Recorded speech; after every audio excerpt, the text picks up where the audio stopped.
Hello everyone, this is your master teacher Surabhi Gupta from Vedantu and मेरी कक्षा में आपका स्वागत है। So guys, welcome to today session, जहां पर हम लोग कंटिन्यू करने वाले हैं with your chapter electoral politics, right? It's a very very important chapter that we had started in the last session. अगर आपने अभी तक उस सेशन को नहीं देखा है, so make sure that you watch it. It is the link will be there in the description box below. हम लोग जल्दी से जो हमने पहले किया था उसको रिवाइज भी करेंगे थ्रू अ माइंड मैप। सो अगर आप लोग उस सेशन में नहीं थे, आई होप आपका एक रिविजन हो जाए, आपको समझ आ जाए कि उस सेशन में हुआ क्या था, and then you can continue watching this session. Guys, याद रखना कि सिविक्स के आपके जो चैप्टर्स हैं वो बहुत आसान है, क्योंकि सारे पॉइंट्स बुक में क्लियरली दे रखे हैं। टेक्निकली आपको सिविक्स में नोट्स बनाने की जरूरत नहीं है, बट बेसिक माइंड मैप बना के रखना, बेसिक पॉइंट्स बना के रखना, that will definitely help you in the exam. ठीक है, चलो शुरू करते हैं with the chapter electoral politics. अगर आपने अभी तक हमारे चैनल को सब्सक्राइब नहीं किया है, किस चीज की देरी है guys? Make sure that you subscribe to the channel Vedantu class 9। आपके लिए ही हमने शुरू किया है, बहुत मेहनत से। सो मेक श्योर कि अगर आपने अभी तक सब्सक्राइब नहीं किया है तो आप कर लो। Alright, let's begin. वीडियो को थम्स अप दे देना, जल्दी से सब्सक्राइब भी कर देना।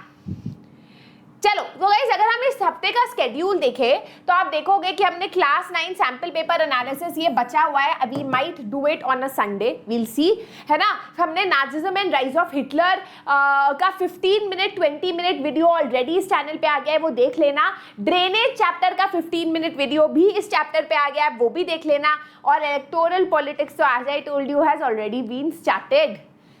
Let's start with some motivation.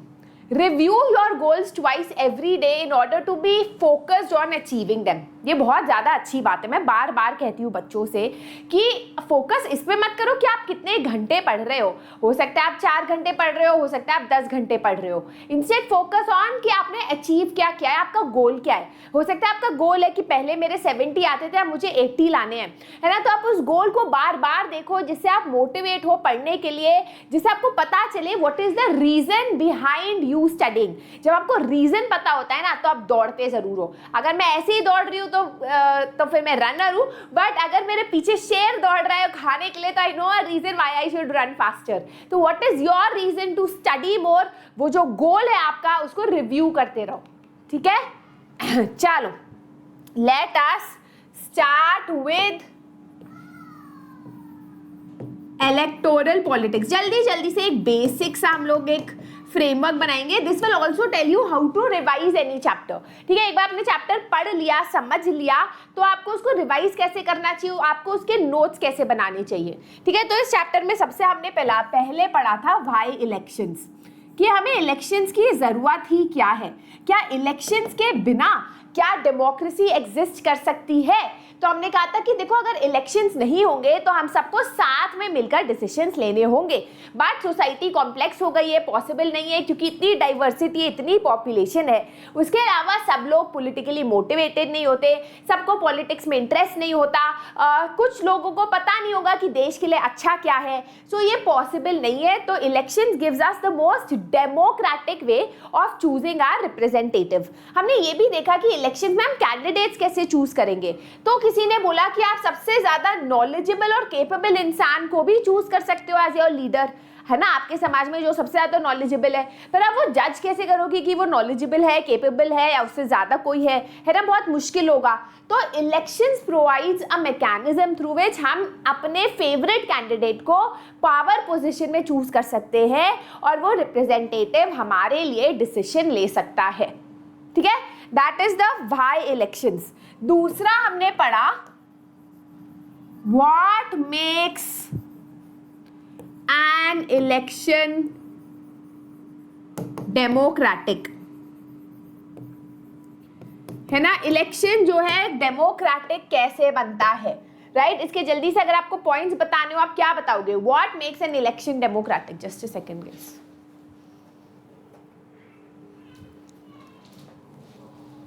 थोड़ा सा मैंने लाइट ऑफ किया है बिकॉज थोड़ा वो हो रहा है। Anyways, what makes an election democratic? 1, everyone should be allowed to choose.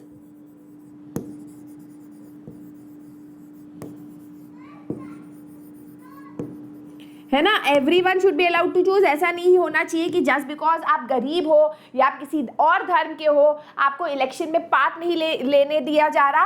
Second is real choices should be available to the people, है ना, ऐसा नहीं होना चाहिए कि 3 कैंडिडेट्स खड़े हो, तीनों कैंडिडेट्स एक ही पार्टी के, है ना, अलग अलग पार्टी के कैंडिडेट्स खड़े होने चाहिए। रियल कैंडिडेट्स अवेलेबल होने चाहिए to the people, right. Regular intervals पे इलेक्शन होने चाहिए। ऐसा नहीं कि भाई आपने एक बार जो है इलेक्ट कर दिया तो सालों साल वही इंसान जो है पोजीशन ऑफ पावर में है, ऐसा नहीं होना चाहिए। जो इलेक्शन का प्रोसेस है वो फ्री एंड फेयर होना चाहिए, है ना। ऐसा नहीं होना चाहिए कि भाई आप वोटिंग दे रहे हो, इलेक्शन हो रहा है, पर पीछे बंदूक आपके सर पे है कि भाई तू सुरभि को वोट दे नहीं तो उड़ा के ले जाएंगे, है ना। ऐसा नहीं होना चाहिए। फ्री एंड फेयर इलेक्शंस होना चाहिए एंड वो कैंडिडेट इलेक्ट होना चाहिए, candidate should be elected that is most preferred by the people.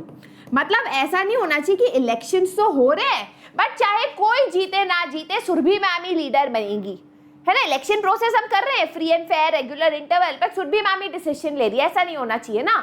तो फ्री एंड फेयर डिसीजन होना चाहिए बट जो कैंडिडेट इलेक्ट होना चाहिए that should be the most preferred candidate by the people.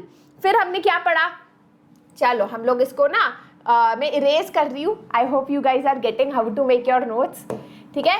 फिर हमने पढ़ा कि पॉलिटिकल कंपटीशन के प्रोज एंड कॉन्स। देखो जब इलेक्शंस होते हैं तो एक तरीके से अलग अलग पॉलिटिकल पार्टीज लोगों के वोट्स के लिए लड़ रहे हैं, है ना। तो there is a competition that is taking place between different political parties.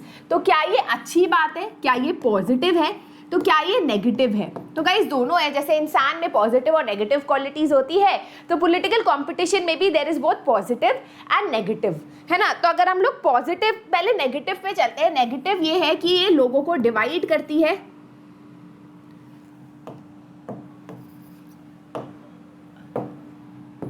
ये लोगों को डिवाइड करती है एंड फैक्शनलिज्म फैलाती है, हम लोगों को सोसाइटी को भिन्न भिन्न भागों में बांट देती है पॉलिटिकल कंपटीशन।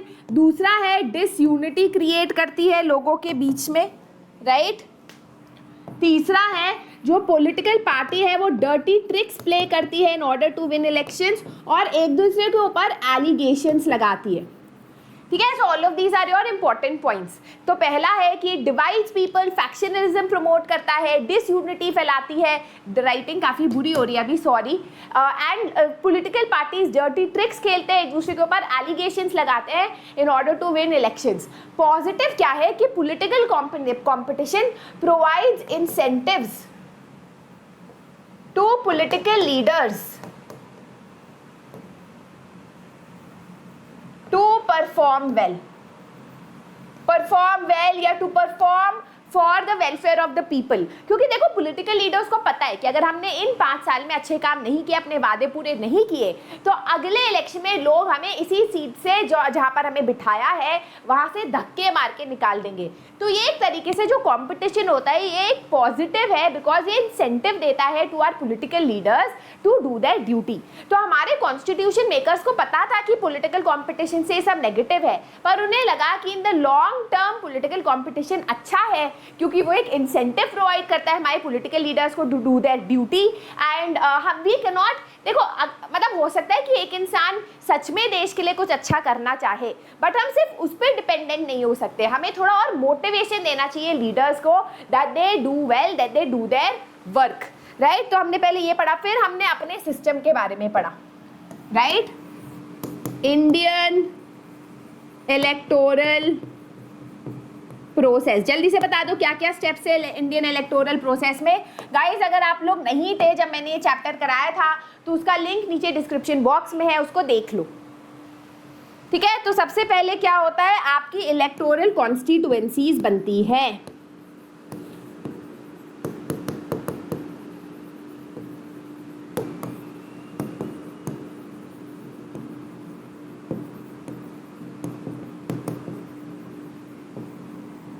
ठीक है। तो इलेक्टोरल कॉन्स्टिट्यूएंसीज क्या होता है कि स्टेट को या पूरे देश को अलग अलग भागों में हम बांट देते हैं, क्योंकि इलेक्शन एक जगह तो हो नहीं सकते, पूरा देश एक जगह जा रहा है और इलेक्शन वोट करेंगे, नहीं, है ना। तो हम पॉपुलेशन के बेसिस पे डिवाइड कर देते हैं और यहाँ पर 1/3 सीट जो है रिजर्व होती है फॉर शेड्यूल्ड कास्ट और scheduled tribe category. That is 1/3 seats पे सिर्फ 1/3 कॉन्स्टिट्यूएंसीज में सिर्फ इन्हीं कम्युनिटी से लोग खड़े हो सकते हैं फॉर इलेक्शंस। काफ़ी बारिश हो रही है, उसकी आवाज़ आ रही थी, राइट। फिर that is a reserve constituencies. उसके बाद वोटर लिस्ट बनती है ना, हम सबको एपिक मिलता है, दैट इज इलेक्शन का आपका जो कार्ड है आपको वो मिलता है, दैट इज वोटर लिस्ट बनती है, आप जाके अपना नाम रजिस्टर करा सकते हो। ये सरकार की ड्यूटी होती है टू इंश्योर कि जो भी 18 साल से बड़े हैं जो वोटिंग क्राइटेरिया में आ गए हैं कि उनका नाम वोटर्स लिस्ट पे हो। एक बार वोटर्स लिस्ट में आ जाता है नाम, फिर आता है नॉमिनेशन ऑफ कैंडिडेट्स। हमने उसमें पढ़ा कि कैंडिडेट जो है अपना नाम नॉमिनेट कर सकते हैं for election. Political parties candidates खड़ा करते हैं जिसको हम बोलते हैं टिकट, है ना। When they make candidate stand up for election, उसको हम क्या बोलते हैं, टिकट, कि उन्होंने टिकट दे दिया इस कैंडिडेट को। इस टाइम पे कैंडिडेट्स एक एफिडेविट भी देते हैं। एफिडेविट एक तरीके का लीगल डिक्लेरेशन होता है about what is the educational qualification of the candidate, income of the candidate, कोई क्रिमिनल केस पेंडिंग है या नहीं, वगैरह वगैरह। एक बार नॉमिनेशन ऑफ कैंडिडेट्स हो जाता है, फिर इलेक्शन कैंपेन होता है। इलेक्शन कैंपेन में हमने देखा कि कैसे इलेक्शन कमीशन, एक इंडिपेंडेंट बॉडी जिसके बारे में आज पढ़ने वाले हैं, वो moral code of conduct issue करती है। मॉरल कोड ऑफ कंडक्ट होता है जिसमें एक तरीके से बता दिया जाता है कि देखो आप एज अ पॉलिटिकल पार्टी कोई रिलीजियस प्लेस में जाके धर्म के बेसिस पे लोगों से वोट नहीं मांग सकते, लोगों को उकसा नहीं सकते हो, इतने पैसों से ज़्यादा पैसा नहीं खर्च कर सकते, मनी और मसल पावर यूज़ नहीं कर सकते, वगैरह वगैरह, गवर्नमेंट ऑफिशियल्स को यूज़ नहीं कर सकते फॉर इलेक्शन पर्पस। तो एक तरीके से कुछ गाइडलाइंस होती है जो पॉलिटिकल पार्टीज को फॉलो करनी होती है। और इलेक्शन कैंपेन 2 वीक पीरियड के लिए होता है, from the time that the election has been declared to the time कि आपका वोटिंग शुरू होने वाला है, तो 2 हफ्ते का टाइम होता है। एंड फाइनली आपकी पोलिंग होती है, दैट इज लोग पोल करने आते हैं और काउंटिंग ऑफ वोट्स होता है। एंड जिस भी पार्टी को या पार्टी को 50% से ज्यादा वोट्स मिलते हैं, मतलब कॉन्स्टिट्यूएंसीज, वो जीतता है। That is the candidate, that is the party that becomes the ruling party. Clear? अच्छा, इसमें हमने एक और चीज पढ़ी थी जो मैं बस जल्दी से बता देती हूँ, and that is your general elections and by elections. ठीक है, क्या है डिफरेंस जनरल इलेक्शंस और बाय इलेक्शंस में? जनरल इलेक्शंस की अगर बात करें तो वो हर 5 साल के रेगुलर इंटरवल में होता है। बाय इलेक्शंस होता है अगर किसी एक कॉन्स्टिट्यूएंसी में कैंडिडेट मर गया या उसने रिजाइन कर दिया, तो आप वो कॉन्स्टिट्यूएंसी बिना एक रिप्रेजेंटेटिव के तो नहीं चलेगी ना, तो वहां वापस से इलेक्शंस होते हैं ओनली फॉर दैट कॉन्स्टिट्यूएंसी, उसको हम बाय इलेक्शंस बोलते हैं। ठीक है, तो हमने ये सब पढ़ा था इन द लास्ट सेशन। कुछ अगर छूट गया है तो कॉमेंट सेक्शन में या चैट बॉक्स में बता देना। आज हम पढ़ने वाले हैं कि अब हमें समझ आ गया कि इंडिया में इलेक्शंस होते हैं कैसे है। अब हम पढ़ेंगे कि इंडिया का जो इलेक्टोरल प्रोसेस है, इज इट डेमोक्रेटिक? इस पे 5 मार्कर आता है बहुत बार। ठीक है, तो मेक श्योर, या 3 मार्कर आता है तो मेक श्योर कि आप इसको ठीक से करके जाओ। What makes elections in India a democratic process? Clear? Let's see. Clear मतलब मैं समझाऊंगी फिर क्लियर होगा। अब बहुत बार हम पढ़ते हैं कुछ एलिगेशंस, न्यूज़पेपर में कुछ न्यूज़ पढ़ते हैं। फॉर एग्जांपल हम पढ़ते हैं कि यार लोग वोट देने गए और उनका नाम वोटर्स लिस्ट में ही नहीं था, या फिर फेक नाम था वोटर लिस्ट में और लोगों ने 2-3 बार एक कैंडिडेट को वोट कर दिया, कुछ तो गड़बड़ थी, या फिर ईवीएम मशीन ही हैक्ड थी, या फिर कुछ लोगों ने बहुत पैसा खर्च किया, लोगों को पैसा दिया, उनके वोट खरीद लिए, या फिर इंटिमिडेशन ऑफ वोटर्स, लोगों को डराया गया कि इसके कैंडिडेट के लिए वोट करो नहीं तो तुमको गोली से उड़ा देंगे, है ना। Rigging on polling day. Rigging क्या होता है? एक तरीके से मैल प्रैक्टिस होता है जिसमें बैलेट, पहले ना ईवीएम मशीन नहीं होती थी, बैलेट बॉक्स होता था जिसमें पेपर में आप टिक करके अपना वोट डालते थे। तो बहुत बार लोग जो है बैलेट बॉक्स चोरी करके उसमें नकली वोट डाल दिया करते थे। एंड कभी कभी ऑफिसर्स को ब्राइब करते थे कि देखो ये इंसान जो वोट डालेगा इसको निकाल देना और हमारा वोट डाल देना। पर अब रिगिंग थोड़ा मुश्किल हो गया after the coming of the EVM machine, but फिर भी हम ये न्यूज़ पढ़ते हैं। तो एक क्वेश्चन जो दिमाग में आता है कि जब इलेक्शंस हो जाते हैं और हमको लगता है फ्री एंड फेयर हुए हैं, है ना, तो जब इलेक्शंस हो जाते हैं, जो पार्टी पावर में आती है, क्या वो इसीलिए आई है क्योंकि उसको लोगों का सपोर्ट मिला है, या फिर वो इसीलिए आई है क्योंकि उसने कुछ बैड प्रैक्टिसेस किए? This is a big question that comes up, right? तो यहाँ पर हम देखते हैं कि इंडिया में हम बोल सकते हैं that we have a democratic electoral process because of the following features. पहला है एन इंडिपेंडेंट इलेक्शन कमीशन। ठीक है, व्हाट डज दैट मीन? तो गाइज हमारे यहाँ what is an election commission? एक ऐसी ऑर्गेनाइजेशन है, एक ऐसी अथॉरिटी है that looks after the procedure of elections, make sure कि इलेक्शंस फ्री एंड फेयर हो, कोई भी अपना मनी और मसल पावर नहीं यूज कर रहा हो लोगों को धमकाने के लिए, इंटिमिडेट करने के लिए। That is the work of the election commission. But election commission का ना स्ट्रॉन्ग होना बहुत जरूरी है। देखो, the reason why Batman and Spiderman and Shaktimaan is protecting us because they are stronger than us. नहीं तो हम अपने आप को प्रोटेक्ट कर लेंगे। वैसे इलेक्शन एक ऐसा प्रोसेस है जिसमें पॉलिटिकल लीडर्स, पार्टी मेंबर्स बहुत स्ट्रॉन्ग है इन कंपैरिजन टू आम आदमी, है ना। आज एक पॉलिटिकल लीडर मेरे घर पे आके मुझे धमकी देगा तो मैं डर जाऊंगी, पर एक इलेक्शन कमीशन एक ऐसी स्ट्रॉन्ग बॉडी होनी चाहिए, इंडिपेंडेंट बॉडी होनी चाहिए जो प्रोटेक्ट करे आम आदमी को फ्रॉम मैल प्रैक्टिसेस, ऐसे बुरे प्रैक्टिसेस, एंड इंश्योर कि इलेक्शन प्रोसेस स्मूथ हो, फ्री एंड फेयर हो, राइट? तो क्वेश्चन आता है कि भैया हु कंडक्ट्स दीज इलेक्शंस? कौन इंश्योर करता है इलेक्शंस जो है अच्छी तरीके से हो, फ्री एंड फेयर हो? ऐसा बॉडी होना चाहिए जो सरकार के बहकावे में ना आए, वो भी बॉडी स्ट्रॉन्ग होनी चाहिए। And do they have enough power to conduct free and fair election? तो हमारे यहाँ इलेक्शन कमीशन एक इंडिपेंडेंट बॉडी है, just like legislature, executive, judiciary separate है। आज जुडिशरी जो है सरकार को डांट लगा सकती है, सरकार को बोल सकती है जो तुम कर रहे हो गलत हो, अभी बंद कर दो, है ना। जुडिशरी इंडिपेंडेंट है, सरकार या पार्लियामेंट जुडिशरी की पावर को कम नहीं कर सकते। वैसे ही इलेक्शन कमीशन इंडिपेंडेंट है। इलेक्शन कमीशन की पावर सेंट्रल गवर्नमेंट या पार्लियामेंट कम नहीं कर सकती। कैसे? Who appoints the election commission? Election commissioner जो है, जो इलेक्शन कमिश्नर है, leader of the election commission, he is appointed और she is appointed by the president of India, but they are not answerable to prime minister या president. ऐसा नहीं है कि प्रेसिडेंट ने अपॉइंट किया तो प्रेसिडेंट हटा भी सकता है, नहीं, उसको हटाना बहुत ज्यादा मुश्किल है। पूरा एक पार्लियामेंट्री प्रोसेस होता है जिसके थ्रू उसको हटाया जा सकता है, जो बहुत लंबा और कम्बरसम डिफिकल्ट होता है ना। It is impossible to remove the CEC. CEC क्या है? इलेक्शन कमिश्नर, है ना। So it is very difficult to remove the CEC even when the ruling party wants to remove them. तो क्या पावर्स है उनके हाथ में? स्पाइडरमैन के हाथ में जैसे वेब करना, तेज तेज उड़ना, ब्ला ब्ला ब्ला, तो इसके क्या पावर्स है? ये भी शक्तिमान से कम नहीं है जब अपना काम अच्छी तरीके से करता है। तो election commission takes decision on every aspect of conduct of elections from the announcement of election to declaration of result। तो कौन करता है announcement of election, declaration of result? Election commission करता है। वो इंश्योर करता है कि एक प्रॉपर गाइडलाइंस हो जिसके बेसिस जिसको पार्टीज जो है फॉलो करे। देखो, मैंने पहले भी बोला था कि पॉलिटिकल पार्टीज ना इलेक्शन जीतना चाहते हैं बाय हुक और by crook.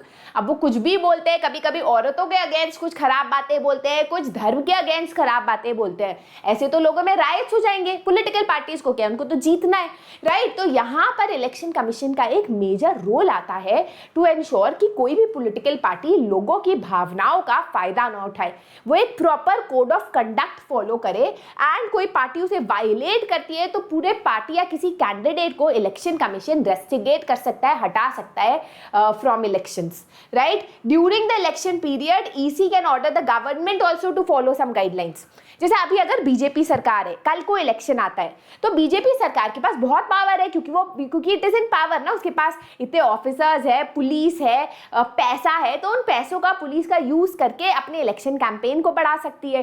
But election commission ये मना करती है कि एक रूलिंग पार्टी जो है वो रूलिंग अपने पार्टी के पैसे और पार्टी की पावर यूज करे, ना कि सरकार की power, right. when on election duty, जब इलेक्शन शुरू होते हैं तो ऑफिसर्स जो है, जो एग्जीक्यूटिव होता है ना, परमानेंट एग्जीक्यूटिव, ये जो सारे ऑफिसर्स है जो पहले सरकार के अंडर हुआ करते थे, वो सरकार के अंडर नहीं होते, वो इलेक्शन कमीशन के अंडर होते हैं। तो अगर आपके मम्मी या पापा या कोई टीचर होता है, सरकारी टीचर या सरकारी दफ्तर में काम करता है, तो उनकी इलेक्शन ड्यूटी लगती है, जहाँ इलेक्शन कमीशन के अंडर वो जाते हैं और पूरा हेल्प करते हैं in the election process, right. So that is the work of the election commission.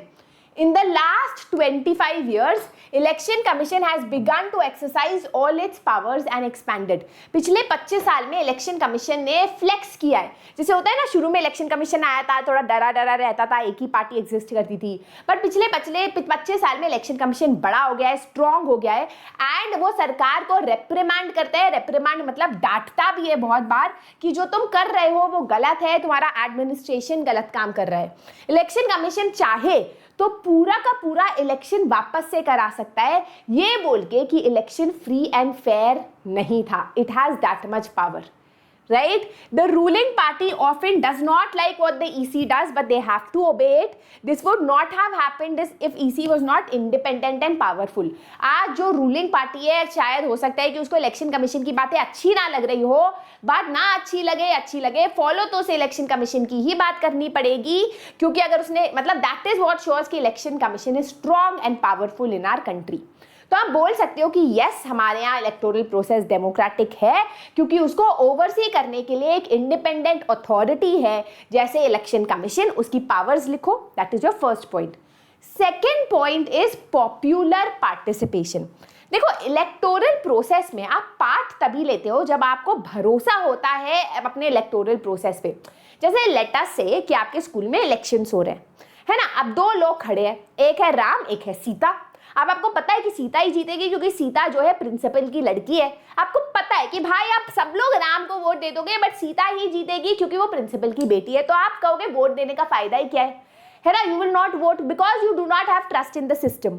वैसे ही हम पता कर सकते हैं कि हमारे किसी भी देश में कितना ट्रस्ट है इन the electoral system by peoples participation. अगर लोगों का पार्टिसिपेशन बहुत ज्यादा है, मतलब इलेक्टोरल प्रोसेस सच में फ्री एंड फेयर होगा, इसीलिए ट्रस्ट करते हैं लोग सिस्टम पे.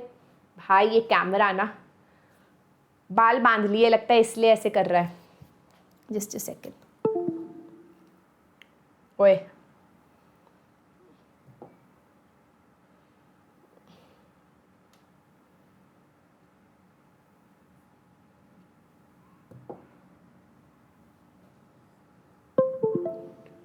Okay, let's see if this works. और ये कैमरा थोड़ा बेटर होगा. ऑलराइट, हाँ, तो मैं कहा थी, तो इलेक्शन प्रोसेस को ट्रस्ट कितना करते हैं लोग, that depends upon people's participation. People will vote if they think that the electoral process is fair. They will not vote if they think that it is not fair, right. Alright, तो the first way to look at people's participation is voter turnout. तो अगर आप इस graph को देखो, या pink colour का graph है जो यूके का दर्शाता है. वोटर टर्नआउट क्या होता है, कितने नंबर ऑफ वोटर्स टर्नआउट किए. तो अगर 100 वोटर के नाम जो है लिस्ट में थे और सिर्फ 50 आए, तो परसेंटेज क्या हुआ वोटर टर्नआउट का, 50%. That out of 100 voters only 50 came up to vote. हम यूके में देख रहे हैं वोटर टर्नआउट कम हुआ है. 78 हुआ करता था 1990s में, और अब वो 66 हुआ है. दैट शोर्स दैट लोगों का trust in political parties, in the electoral process, in democracy थोड़ा कम हुआ है.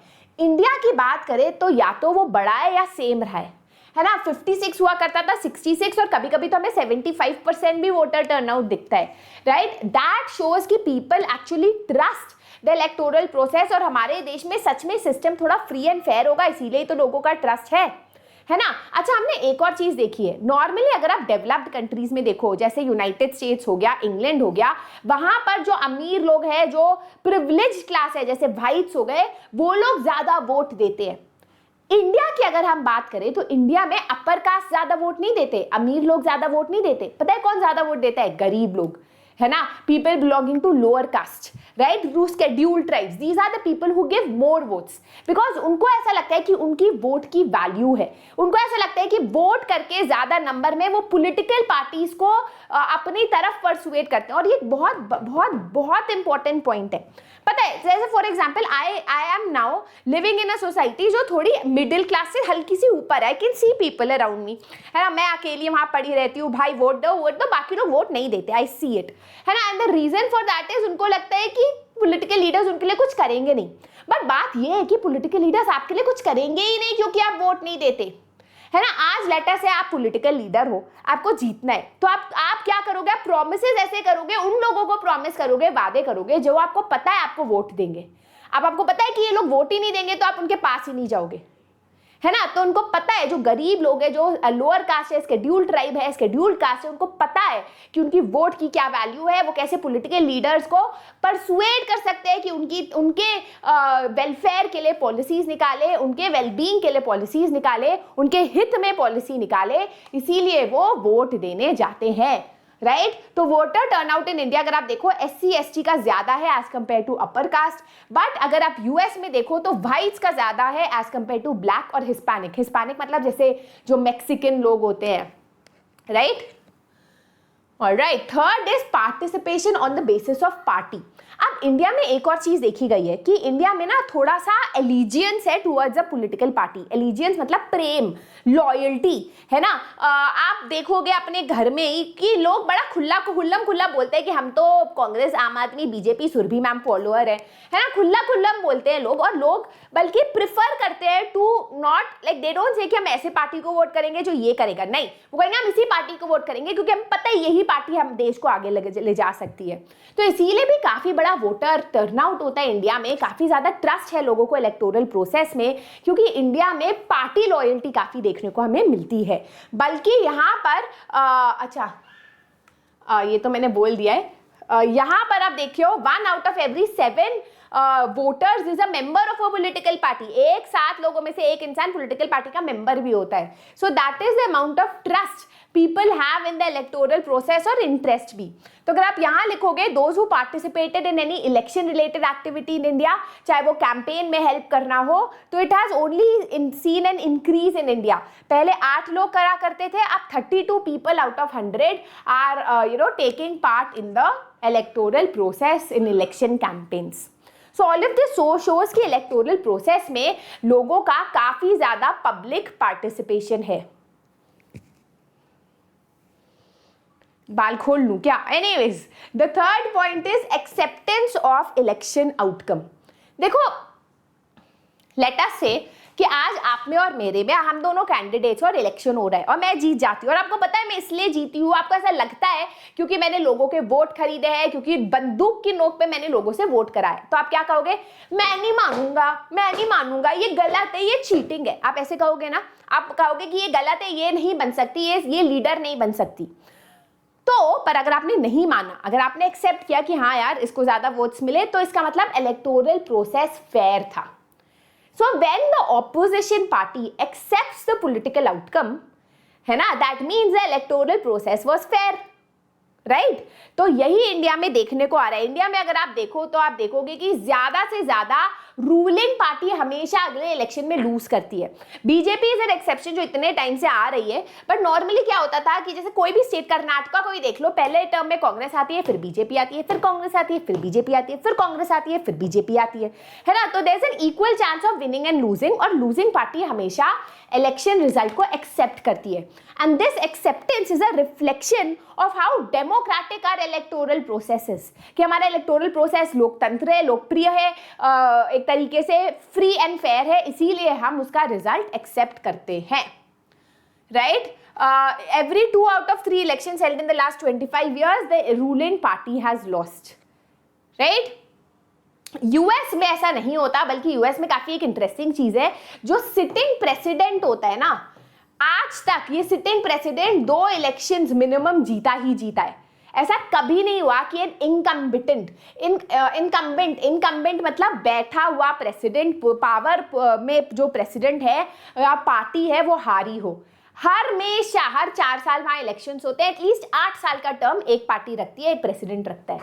एंड दैट इज वॉट मतलब the kind of in India it shows कि हमें कोई पसंद नहीं आता, हम उन्हें एकदम से निकाल देते हैं, right. Candidates who are often known to have spent a lot of, अच्छा हमारे यहाँ ना एक और इंटरेस्टिंग चीज है, ऐसा नहीं है money and muscle power use नहीं होता, बहुत सारे कैंडिडेट्स पैसा भी देते हैं। मैंने खुद देखा है इलेक्शन में, कर्नाटका में कभी कभी कैंडिडेट्स लोगों के घर पैसे पहुंचाते हैं 5-5 हजार रुपए कि हमें वोट करना।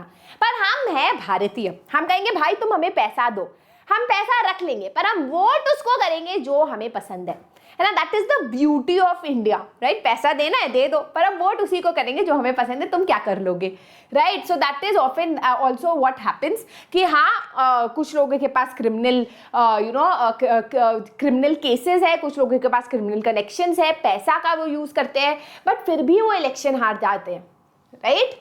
बारिंग वेरी फ्यू डिस्प्यूटेड इलेक्शंस, ऐसा नहीं है कि डिस्प्यूटेड मतलब जहां क्वेश्चंस उठाए गए हैं on the free and fairness of the election, ऐसा हुआ है, but despite very few instances mostly हमने देखा है कि इलेक्टोरल प्रोसेस इंडिया में एक्सेप्ट किया गया है और इलेक्शंस फ्री एंड फेयर माने गए हैं, राइट।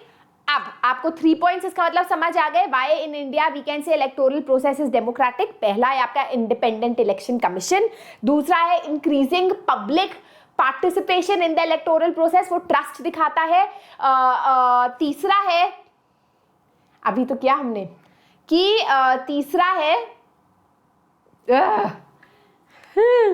जल्दी से बता दो, तीसरा है acceptance of the election result, acceptance of the election result, के इलेक्शन रिजल्ट को जो है हम एक्सेप्ट कर लेते हैं, ठीक है। अब इसका मतलब कि कोई चैलेंज नहीं है, हम परफेक्ट डेमोक्रेसी है, नहीं। Of course, we have a lot of challenges to free and fair elections in India. देखो हमारे यहाँ ऐसा नहीं है, as I told you, money and muscle power use होता है, although use होता है, but mostly हमारे यहाँ elections free and fair हुए हैं in the last 60 years.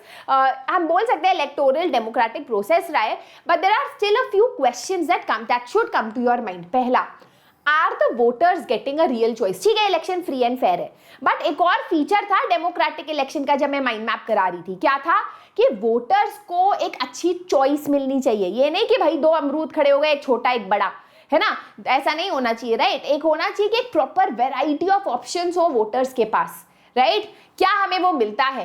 क्या election rally level playing field है for everyone? Very important question. क्या आज अगर मैं खड़ी हो गई एज अ कैंडिडेट, क्या मैं इक्वल हूं टू बीजेपी का कैंडिडेट? नहीं, उसके पास पैसा होगा, उसके पास एक तरीके से एक पॉलिटिकल ऑरा होगा, एक पॉलिटिकल बैकिंग होगी बीजेपी की, जो मेरे पास नहीं होगा एज एन इंडिपेंडेंट कैंडिडेट। तो लेवल प्लेइंग फील्ड मतलब क्या हम दोनों सेम लाइन पे खड़े हैं रेस के शुरू होने से पहले, या फिर वो इंसान मुझसे बहुत ज्यादा आगे है? क्या ये अनफेयर नहीं है, राइट? ये क्वेश्चन आ जाता है। Can an ordinary citizen hope to win elections? If today I stand up for elections, can I win? Do you think? I can, but क्या हमारा इलेक्शन प्रोसेस, इलेक्टोरल प्रोसेस इस तरीके से है कि एक ऑर्डिनरी सिटीजन भी जीत सकता है? तो ये कुछ चैलेंजेस है हमारे सामने, तो इसको आप लिखोगे कैसे भाई साहब? पहला पॉइंट आप लिखोगे मनी पॉलिटिक्स। आप कहोगे कि candidates and parties with a lot of money may not be sure of their victory, but they enjoy an advantage over other parties and candidates. हाँ, ये सच है कि भारत में जस्ट बिकॉज आपके पास पैसा है और क्रिमिनल कनेक्शंस है, doesn't mean that you will win, but ये आपको एडवांटेज जरूर देता है। हो सकता है आपको आईआईटी में एडमिशन ना मिले इवन दो आप अमीर हो, बट आपको बुक्स दिलाता है, अच्छी कोचिंग दिलाता है, अच्छी टीचर्स दिलाता है, तो आपको ये पास एक एडवांटेज है as compare to a poor student. समझ गए ना एग्जाम्पल, राइट? दूसरा है क्रिमिनल बैकग्राउंड ना। बहुत बार होता है कि कुछ कैंडिडेट्स के पास क्रिमिनल बैकग्राउंड होता है और वो लेट्स से मैं भी खड़ी हूँ, मुझको धमकी देगा कि बेटा परिवार को मैं पूरा ऊपर तक कर दूंगा अगर तुम इलेक्शन से हटते नहीं हो, है ना। अब मैं इलेक्शन कमीशन को ये रिपोर्ट भी कर सकती हूँ, बट डर के मारे में नहीं करूंगी, राइट? तो ऐसे भी बहुत बार होता है कि क्रिमिनल बैकग्राउंड वाले लोग जो है टिकट ले लेते हैं फ्रॉम मेजर पार्टीज और बाकी सब कैंडिडेट्स को रेस से हटा देते हैं, तो वही जीतेगा। अगर मैं एग्जाम मैं ही दे रही हूँ तो टॉपर भी मैं ही बनूंगी, है ना। तीसरा है नेपोटिज्म। नेपोटिज्म क्या होता है? बॉलीवुड में काफी ये वर्ड यूज होता है, मतलब लोग अपने परिवार के लोगों को ही टिकट देते हैं। पार्टीज में आप देखोगे कि एक ही परिवार के लोग जो है चलते आ रहे हैं और टिकट जो है न्यू लीडरशिप को और नए कैंडिडेट्स को नहीं दिया जाता। चौथा है इंडिया में we do not offer a real choice, right? सारी पॉलिटिकल पार्टीज एक जैसी हो गई है, कोई भी पार्टी बोल लो सब यही एक ही तरीके के पॉलिसीज और प्रोग्राम्स बोलते हैं। एक प्रॉपर लोगों को एक वैरायटी नहीं देते, रियल चॉइस नहीं देते, राइट? जैसे अगर आप मम्मी के पास जाओ कि मम्मी मुझे भूख लगी है, खाने में क्या है, और वो कहेंगी बेटा लौकी है या तोरी है, आप कहोगे ये क्या चॉइस हुई, है ना, दोनों ही बेकार है, राइट? तो एक रियल चॉइस होना चाहिए ना कि लौकी है या पालक पनीर है, तो आप कहोगे हाँ ये रियल चॉइस है, राइट? पांचवा है इंडिपेंडेंट कैंडिडेट्स, राइट। तो गाइस ऑब्वियसली इंडिपेंडेंट कैंडिडेट्स एक बहुत मेजर डिसएडवांटेज फेस करते हैं, क्योंकि उनके पास पैसा इतना नहीं होता जितनी बड़ी पॉलिटिकल पार्टीज पे होता है। उनको इनके पास इतनी रिसर्च टीम नहीं होती, इतना ज़्यादा वो नहीं होता, एक तरीके से सपोर्ट नहीं होता कि वो लोगों को इन्फ्लुएंस कर पाए। So that is one problem. अब ये सब प्रॉब्लम्स को पढ़ के अब obviously these are things that we can reform. Citizens चाहे ऑर्गेनाइजेशंस चाहे बहुत टाइम से जो है इलेक्टोरल रिफॉर्म्स मांग रहे हैं, कहते हैं देखो स्टेट फंडिंग ऑफ इलेक्शंस होना चाहिए, हम लोगों को इंश्योर करना चाहिए कि इलेक्शन कमीशन और स्ट्रिक्टली पॉलिटिकल पार्टीज को बोले कि अपने गाइडलाइंस फॉलो करे वगैरह वगैरह, right. So that is your entire chapter guys, where we look at कि हम इलेक्शंस क्यों करते हैं, क्या इलेक्शंस के बिना डेमोक्रेसी एग्जिस्ट कर सकती है। फिर हमने पढ़ा कि कोई भी इलेक्शन डेमोक्रेटिक कैसे होता है, क्या फीचर्स है। फिर हमने पढ़ा कि इंडिया में इलेक्शन प्रोसेस कैसे होता है। फिर हमने पढ़ा कि इंडिया का इलेक्शन प्रोसेस डेमोक्रेटिक है या नहीं, क्या फीचर्स है इंडिया के इलेक्शन प्रोसेस के to call it a democratic electoral process. फिर हमने पढ़ा कि क्या क्या चैलेंजेस है टू दिस इलेक्टोरल प्रोसेस। बहुत ही आसान चैप्टर है, इसका एक proper mind map basic notes जरूर बनाना, इसके एक अलग सेशन भी होगा about the mind map of the chapter. ऐसा कुछ चाहिए तो जरूर कमेंट सेक्शन में बताओ guys. Let's quickly look at the homework for the day. Election commission is appointed by people, high court, prime minister या president. Who has the authority to cancel or postpone an election in India? President, Prime Minister, Election Commission of India या Chief Election Commissioner? Which of these is not a good reason to say that Indian elections are democratic? India has the largest number of voters. India's election commission is very powerful. In India, everyone above the age of 18 has the right to vote. In India, the losing party accept the electoral verdict. तो इनमें से हम क्या, which of the following is not a good reason? कोई reason नहीं है to say India के elections are democratic. Guys answer please डालना कमेंट सेक्शन में, अगर नहीं भी आता है गेस करके डालो, it is a very good way to revise. I will be posting the PDF on the Telegram channel, you can follow me on my Instagram surabhi_nerd_alert। That is it for today. I hope आपको session अच्छा लगा। Video को thumbs up कीजिए, subscribe करिए channel को, जिससे आप कोई भी वीडियो का लाइव जो क्लास होती है उसको ना छोड़े। And do not forget to share this video with as many people as you can. अच्छा, उसके अलावा guys I have just to mention, I have already put a 20-minute video of all the history chapters, Nazism and rise of Hitler, socialism in Europe और French Revolution। अगर अभी तक नहीं देखा है तो प्लीज जाके देख लीजिए। That's it, मिलते हैं in the next class। This is your master teacher signing out, bye bye।